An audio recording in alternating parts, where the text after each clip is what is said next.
ರಾಜ್ಯದಲ್ಲಿ ಹೆಚ್ಚುತ್ತಿರುವ ತಾಪಮಾನ ಮತ್ತು ಬಿಸಿಲಿನ ತೀವ್ರತೆ ಹಿನ್ನೆಲೆ ಮೈಸೂರು ಕೆಆರ್ ಆಸ್ಪತ್ರೆಯಲ್ಲಿ ಸನ್‌ಸ್ಟ್ರೋಕ್ ಚಿಕಿತ್ಸೆಗಾಗಿ ವಿಶೇಷ ವಾರ್ಡ್ ಅನ್ನು ಸಿದ್ಧಪಡಿಸಲಾಗಿದೆ. ಬೇಸಿಗೆಗಾಲದಲ್ಲಿ ಸಂಭವಿಸಬಹುದಾದ ತುರ್ತು ಆರೋಗ್ಯ ಸಮಸ್ಯೆಗಳನ್ನು ಎದುರಿಸಲು ಈ ಮುನ್ನೆಚ್ಚರಿಕೆ ಕ್ರಮ ಕೈಗೊಳ್ಳಲಾಗಿದೆ.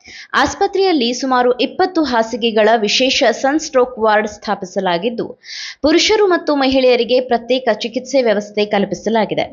ತೀವ್ರ ಬಿಸಿಲಿನಿಂದ ಬಳಲುವ ರೋಗಿಗಳಿಗೆ ತಕ್ಷಣ ಚಿಕಿತ್ಸೆ ನೀಡಲು ಅಗತ್ಯವಾದ ಔಷಧಿ, ಇಂಜೆಕ್ಷನ್ ಹಾಗೂ ತುರ್ತು ಆರೈಕೆ ಸೌಲಭ್ಯಗಳನ್ನು ಸಿದ್ಧವಾಗಿಟ್ಟುಕೊಳ್ಳಲಾಗಿದೆ. ವೈದ್ಯಾಧಿಕಾರಿಗಳ ಪ್ರಕಾರ ಈ ವಾರ್ಡ್ ಅನ್ನು ಸಂಪೂರ್ಣವಾಗಿ ಮುನ್ನೆಚ್ಚರಿಕೆಯಾಗಿ ಸಿದ್ಧಪಡಿಸಲಾಗಿದ್ದು, ಈವರೆಗೆ ಗಂಭೀರ ಸನ್‌ಸ್ಟ್ರೋಕ್ ಪ್ರಕರಣಗಳ ಪ್ರಮಾಣ ಕಡಿಮೆ ಇದೆ. ಕಳೆದ ವರ್ಷ ಕೇವಲ 1 ಪ್ರಕರಣ ಮಾತ್ರ ದಾಖಲಾಗಿತ್ತು ಎಂಬ ಮಾಹಿತಿ ಲಭ್ಯವಾಗಿದೆ. ಆಸ್ಪತ್ರೆ ಆಡಳಿತವು ತುರ್ತು ಸಂದರ್ಭಗಳಿಗೆ ವೈದ್ಯಕೀಯ ಸಿಬ್ಬಂದಿಯನ್ನು ನಿಯೋಜಿಸಿದ್ದು, ಅಗತ್ಯವಿದ್ದರೆ ಹೆಚ್ಚುವರಿ ಹಾಸಿಗೆಗಳ ವ್ಯವಸ್ಥೆ ಕೂಡ ಮಾಡಲಾಗುತ್ತದೆ ಎಂದು ತಿಳಿಸಿದೆ. ಬೇಸಿಗೆ ಸಮಯದಲ್ಲಿ ರೋಗಿಗಳ ಸಂಖ್ಯೆ ಹೆಚ್ಚಾದರೆ ತಕ್ಷಣ ಸೇವೆ ನೀಡಲು ವ್ಯವಸ್ಥೆ ಮಾಡಲಾಗಿದೆ. ಇದೇ ವೇಳೆ ವೈದ್ಯರು ಸಾರ್ವಜನಿಕರಿಗೆ ಎಚ್ಚರಿಕೆ ನೀಡಿದ್ದು, ಮಧ್ಯಾಹ್ನದ ತೀವ್ರ ಬಿಸಿಲಿನಲ್ಲಿ ಹೊರಗೆ ಹೋಗುವುದನ್ನು ತಪ್ಪಿಸಲು ಸಾಕಷ್ಟು ನೀರು ಸೇವಿಸಲು, ತಂಪಾದ ದ್ರವಗಳನ್ನು ಕುಡಿಯಲು ಹಾಗೂ ಹಗುರ ಆಹಾರ ಸೇವಿಸಲು ಸಲಹೆ ನೀಡಿದ್ದಾರೆ.